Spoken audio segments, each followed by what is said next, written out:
Hi, welcome to my Breakout EDU game, Save Engineering, Save the World. The story is a little long, so you can read it if you have a chance, but the idea is you've created a time machine, your evil boss has stolen it to erase all of engineering history. You must foil his plans and rescue the plans that are stored in his office before the 60 minutes are up.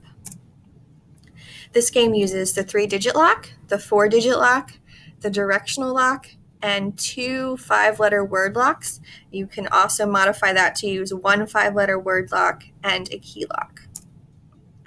This game was created to give engineering students an overview of the major engineering accomplishments in each branch throughout time before they dive in and study it in more detail.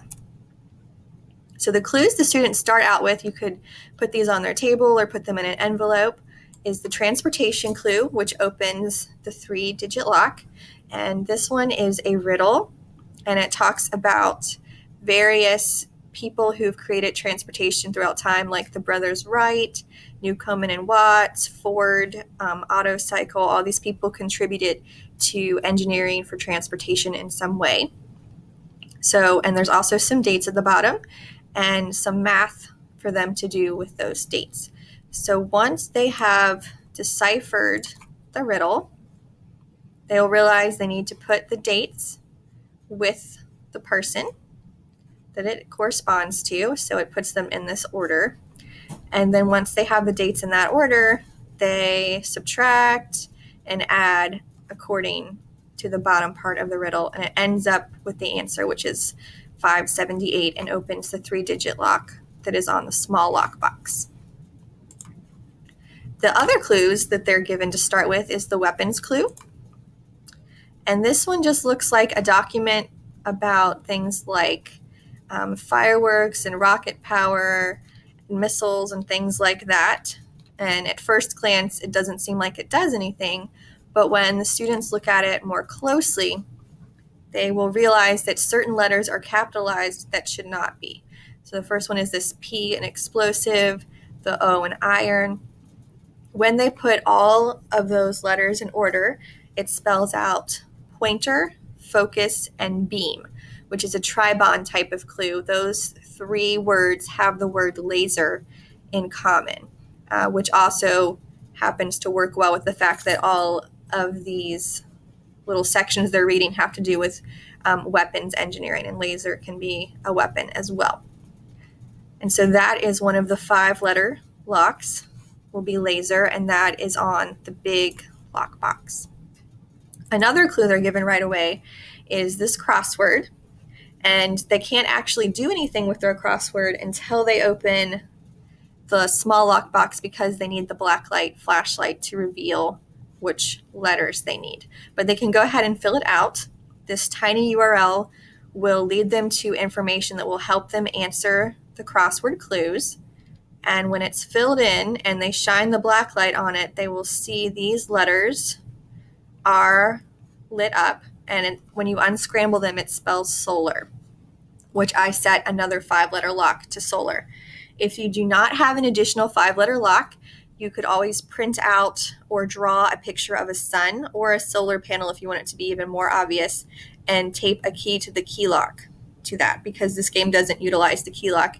And since they all come with that, you could use that instead if you do not have a 5-letter lock that's extra that you could add.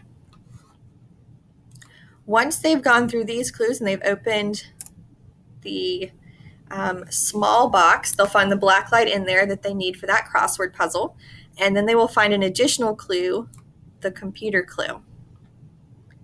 So this clue, when you print these out for your groups, you can print them out and then fold it in half and glue or laminate it. So one side has the QR code and the other side has the puzzle.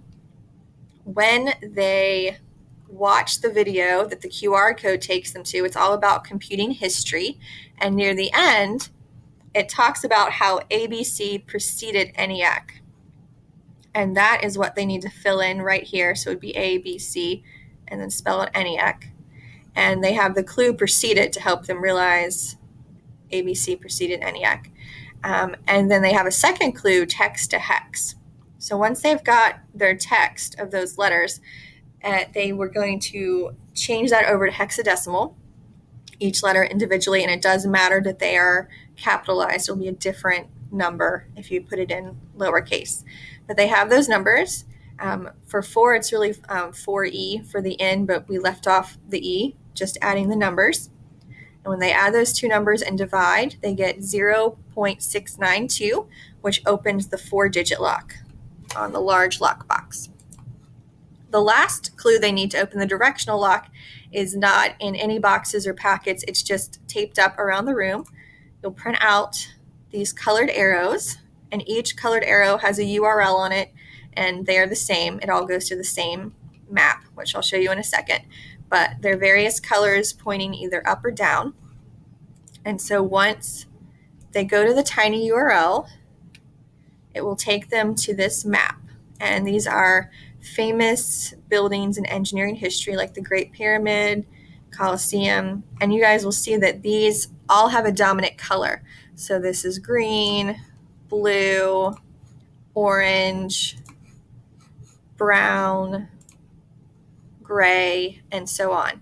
And so each building corresponds to an arrow color. So what students need to figure out is that they need to put the buildings in order from earliest to most recent, and then match them up with their arrows to figure out if it's up or down and what order it goes in.